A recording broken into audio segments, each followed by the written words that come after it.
We're told that Crystal drew figure G and its dilated images with the center of dilation at point P. So G here is, I guess, the original, and then the images of G after dilation are both F and H.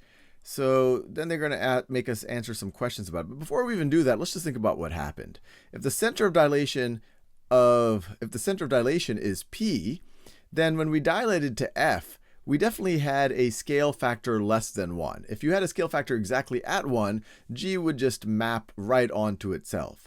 But with a scale factor less than 1, each point would get closer to P, and the shape would get smaller. And if we were to say this point right over here, this bottom left corner, it goes from there to there. It looks like it almost covers half the distance. So this is probably a scale factor of 1/2.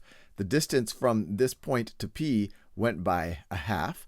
And it looks like going from G to H, it might be double. If we look at this bottom left corner again, the distance from P looks like it almost doubled. And it looks like the entire thing increased in scale as well. Now let's answer the questions.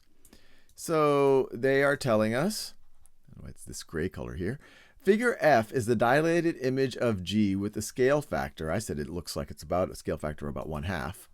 Less than 1, yes, less than 1. Figure H is the dilated image of G with a scale factor of greater than 1.